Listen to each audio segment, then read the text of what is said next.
Assalamualaikum warahmatullahi wabarakatuh. Berjumpa lagi bersama saya Wahyu MDK. Oke teman-teman, kita lanjut part 2.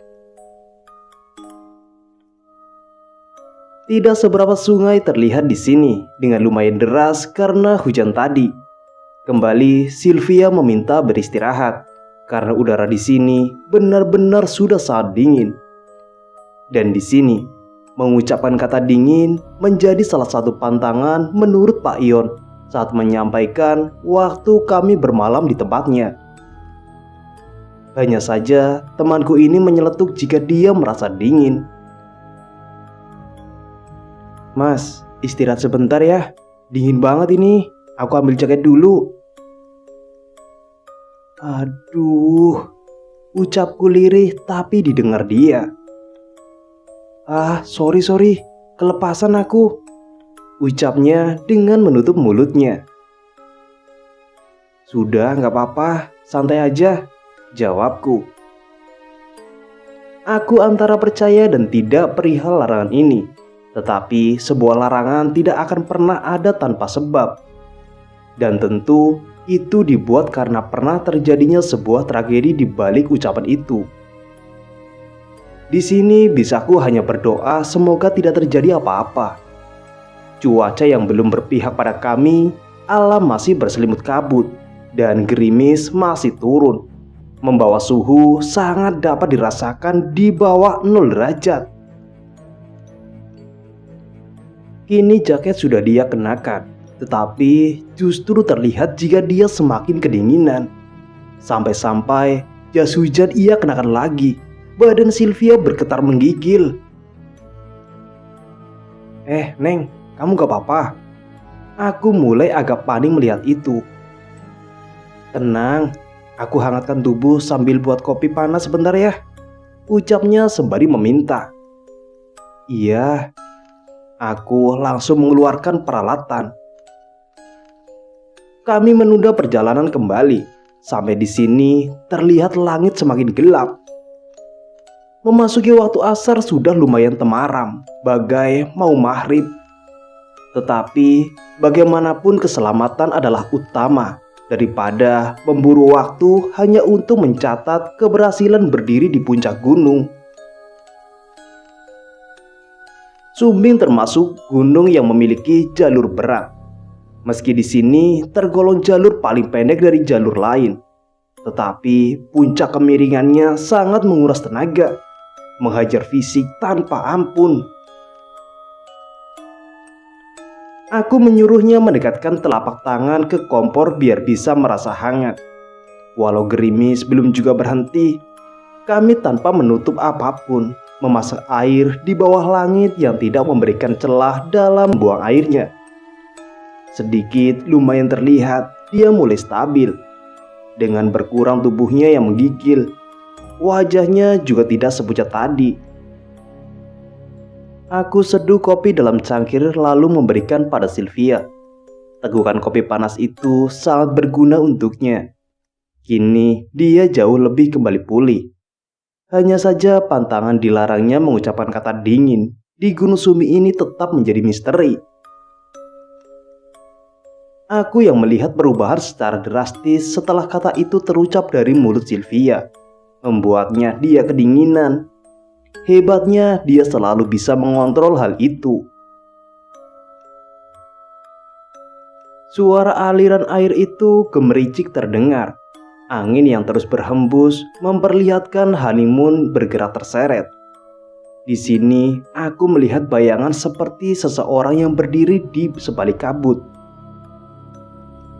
Aku yang terus memastikan itu, mencoba memfokuskan pandangan. "Lihat apa, Mas Al?" Sylvia bertanya sambil menepuk bahuku. "Itu manusia apa batu sih?" Aku tidak yakin dengan apa yang kulihat. "Pohon mungkin," jawabnya sambil pandangannya mengikuti arah yang aku tunjuk. Aku yang terus memperhatikan itu tanpa bergerak bayangan itu.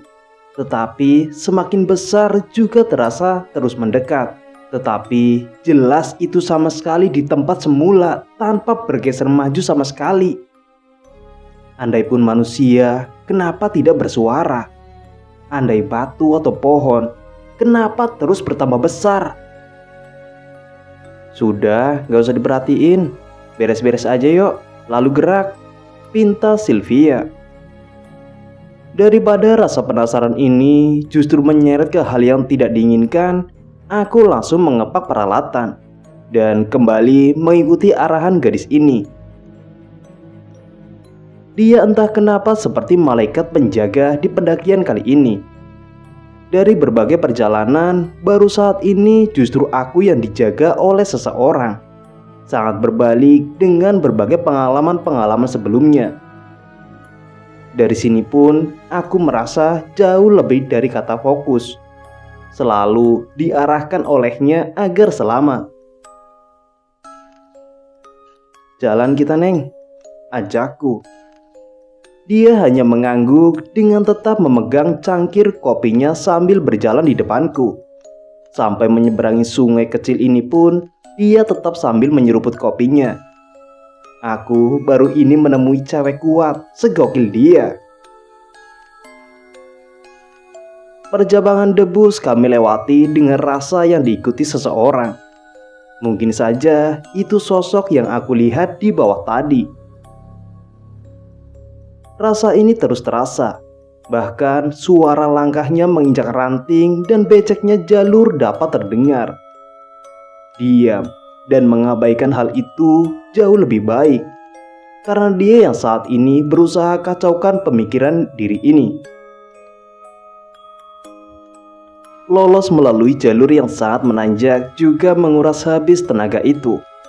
Perjalanan Mangli butuh kini kami berdiri. Ada kelegaan di area ini yang tidak terlalu miring dan tidak seberapa lama lagi pos 3 akan segera terlihat. Kami perkirakan sehabis maghrib kami berdua tiba di sana. Untuk menghindari gelap di jalur, kami terus melangkah. Walau kaki benar-benar sudah sangat letih, lutut bergetar menopang badan yang menggendong keril ini. Semangat Nevia, aku menyemangatinya dengan suara parau kecapean. Iya kak, dia juga terdengar ngos-ngosan menjawabku. Gelap sudah kini jalur, meleset jauh dari perkiraan.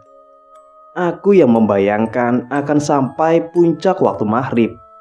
Justru baru sampai di sini, kami mesai bertarung dengan alam yang menghadiahi kami cuaca buruk sepanjang pendakian ini. Headlamp aku kenakan. Sylvia juga mengeluarkan senter kecilnya. Sama-sama kami bergerak pelan menembus gelap ini, tanpa disusul atau menemui pendaki yang tengah turun juga beristirahat.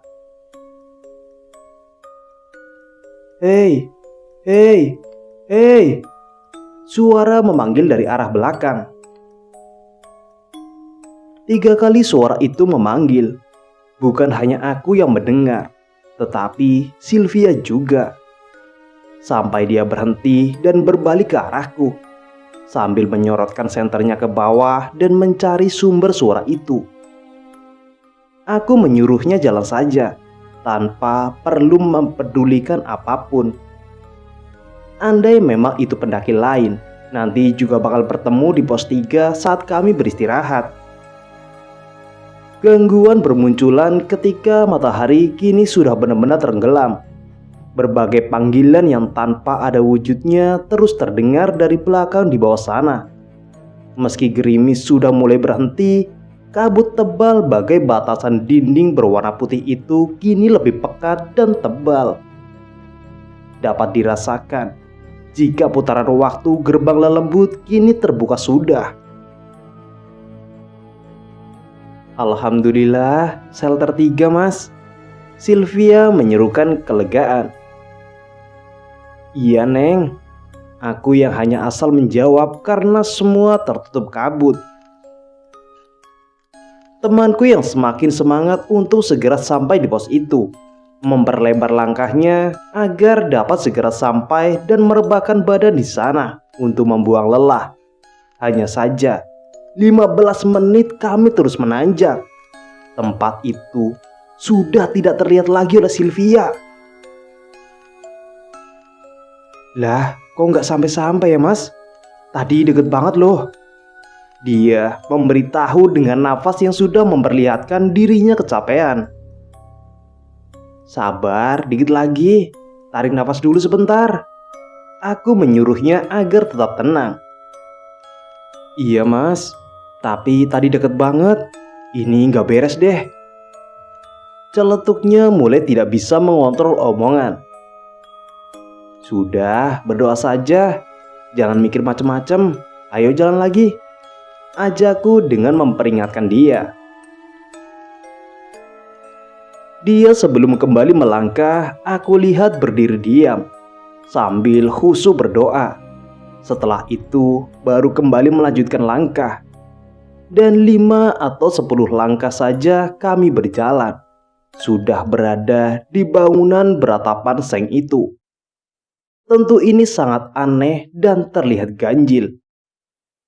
Mau setebal apapun kabut dalam jarak beberapa meter, masa cahaya headlamp kami tidak menemukan tempat ini barusan. Tetapi sekitaran 15 meter naiki jalur, kami berdua sudah di sisi pos 3. Mata bagai ditutup oleh mereka atau memang sengaja shelter peristirahatan ini tadi dihilangkan. Dengan kembalinya kekuatan iman, baru semua itu dapat hilang, menguap begitu saja. Suara panggilan yang dari tadi terus terdengar pun kini tidak ada lagi. Kami melepaskan tas masing-masing yang sudah terasa berat menggantung di bahu sedari tadi, dan menikmati denyutan lutut sampai telapak kaki saat duduk beristirahat. Kok nggak nemu pendaki lain ya Neng? Aku mulai membuka obrolan. Iya, cuma di bawah itu saja kak. Paling belum ada yang turun kali ya. Atau baru pada naik mungkin. Jawabnya dengan tangannya memijit kakinya yang terasa capek itu. Iya kali, ucapku datar karena tanpa mendapatkan jawaban. Di saat seperti ini juga, gadis ini ingin buang air kecil. Sampai dia celingak-celinguk resah mencari tempat. Kenapa? Tanyaku yang heran melihat tingkahnya. Kebelet pipis nih mas. Di mana ya? Dia yang terus berusaha mencari tempat. Sudah di mana saja. Niat saja yang baik-baik. Terus disiram yang banyak bekas pipisnya. Suruhku padanya. Iya deh, gak tahan lagi nih. Katanya dengan mengambil air mineral dari dalam tasnya.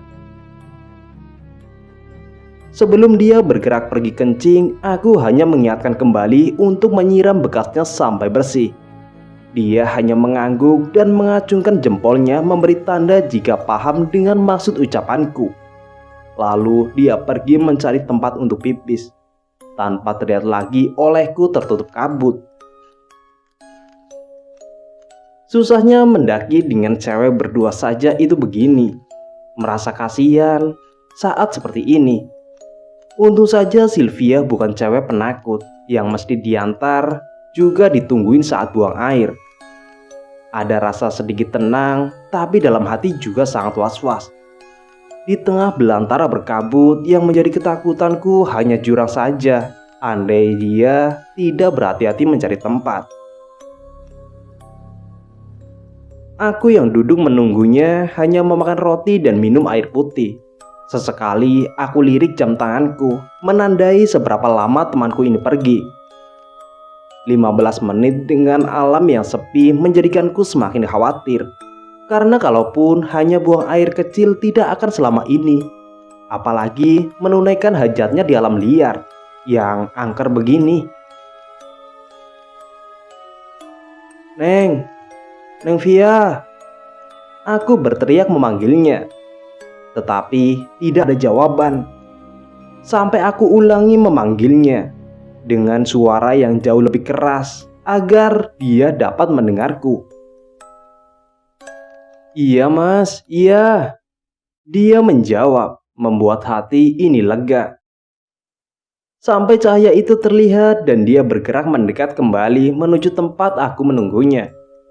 Tetapi jelas terlihat di mataku jika sosok wanita berambut hitam panjang juga mengikuti Sylvia dari belakang. Dia datang tidak sendirian. Sylvia yang mendekat setelah dekat justru dia berhenti dan terkejut melihat ke arahku. Sosok yang tadi mengikuti di belakangnya juga sudah tidak terlihat lagi. Dia menunduk sebentar, lalu kembali melihatku sambil memanggil. Mas Al, sini deh, suruhnya. Kenapa sih? Aku yang bingung langsung menghampirinya, walau masih bingung dengan hilangnya wanita di belakangnya tadi. Tadi ada cewek berdiri di belakang mas. Dia memberitahu dengan nada sedikit berbisik. Seriusan? Aku masih heran juga merasa aneh. Ya elah, kapan Via bohong coba? Dia meyakinkanku. Pas Neng jalan ke sini, aku juga lihat ada wanita ikut di belakang Neng tadi. Tapi tidak seberapa lama dia hilang. Aku memberitahunya. Kami kini hanya saling pandang. Ketika sosok itu menghilang, mungkin berpindah di dekatku. Dengan secara bergantian, kami berdua dapat melihatnya. Terasa aneh suasana kali ini, yang sedari tadi sepi, kini semakin sepi. Dan suara wanita tertawa itu terdengar.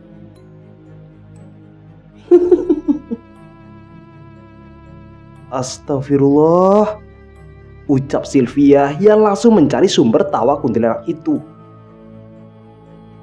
Tenang, gak usah panik.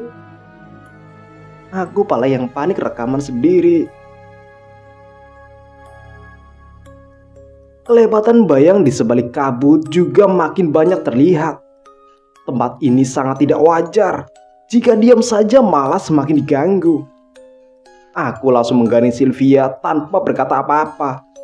Mengambil kerilku, mengenakannya langsung menyuruhnya jalan. Dia yang dapat melihat mereka yang datang mengusik pun paham dengan kode dariku, meski tanpa aku ucapkan. Arena yang menghampar tanpa adanya pepohonan ini membuat kabut semakin pekat terlihat. Dengan tiupan angin tanpa penghalang lagi, kami terus mengikuti jalur. Sementara kabut dari pos 3 menuju pos 4 tentu membutuhkan perjalanan yang lebih lama juga panjang. Sambutan alam sedang tidak bagus. Belum lagi kami sama sekali tidak mendapatkan teman lain. Bagai gunung ini menutup segalanya dari mata kami berdua. Menyuguhkan sepi yang penuh akan misteri. Hanya gangguan astral yang terus mendorong kami atau justru akan menyesatkan langkah ini. Hanya sisa tekad bebarengan dengan doa menjadi pegangan diri. Tetapi inilah semesta, di mana jika manusia ingin merengkuhnya, tentu siap dengan apapun resikonya. Alam selalu menghadang dengan 1000 misteri yang tidak bisa diprediksi. Dengan itu, manusia dituntun semakin mendekat pada Tuhan. Dan ilmu hak itu didapat dengan menebalkan iman. Di sebalik halangan akan didapati keagungan agar manusia tidak lalai dengan kebesaran Tuhan. Bersujud syukur atas karunia dan tuntunannya. Allah menjadi guru nyata, mendidik dengan kejam hingga manusia tersadar betapa tidak berartinya diri di sebalik penciptaan ini. Sepanjang perjalanan yang penuh kejailan makhluk halus, kami berdua hanya terus berjalan dengan diam, tetap fokus, dan hati selalu berdoa tanpa henti, melawan ketakutan dari diri sendiri. Karena hanya itu cara menghadapi mereka yang datang menyerang mental lalu menguasai akal sehat manusia. Diri senantiasa bermunajat meminta pertolongan ketika bayangan dendam kehidupan itu mulai terlintas kembali. Ah, teriakku merasa sangat penat mengingat masalah itu. Mas, kenapa? Sylvia yang berbalik badan bertanya padaku. Gak apa-apa, Neng. Lanjut saja, suruhku padanya. Tidak, tunggu dulu. Kamu mikirin apa sampai pegangan kepala gitu? Dia bertanya dan melangkah turun mendekat ke arahku. Aku hanya membuang nafas berat ini, yang mana sangat aku harapkan dapat membuang beban pikiran ini. Sorry, Neng. Tiba-tiba aku teringat pertengkaran aku dengan mantan istri. Semua teriakan itu, amarah, cacian, bagai dapat aku dengar lagi wajah itu. Ucapku tidak sanggup melanjutkan ucapanku. Duduk, Mas. Istighfar, tenangkan diri. Sylvia mencoba tenangkanku. Lalu aku duduk, mencoba kontrol diri, meredam amarah dengan banyak membaca istighfar. Aku paham, ini semua campur tangan lembut yang ingin menyerang mentalku. Sylvia juga ikut duduk di sebelahku memberikan pemahaman dengan memegang tanganku, memperlihatkan kepeduliannya sebagai sahabat. Mas, harus kembali ke awal niat. Kita kesini agar dapat mencari ketenangan itu. Jadi sebisanya fokus. Jangan terbawa masalah yang buat kamu emosi. Gadis itu menasehatiku. Terima kasih ya. Aku selalu coba kontrol semuanya. Tapi resah ini datang sejak awal kita mau datang ke sini. Ucapku. Aku paham. Sabar, kamu pasti bisa. Usai mendengar nasihat itu, kami berdua malah diketawain oleh genderuwo yang jelas tertawanya berat juga menyeramkan. Seakan tahu jika aku berada dengan ketidakstabil dalam mengontrol amarah diri. Seolah sosok itu mengejek, menertawaiku. Andai terlihat, mungkin dia mencibir betapa rapuhnya aku sebagai laki-laki.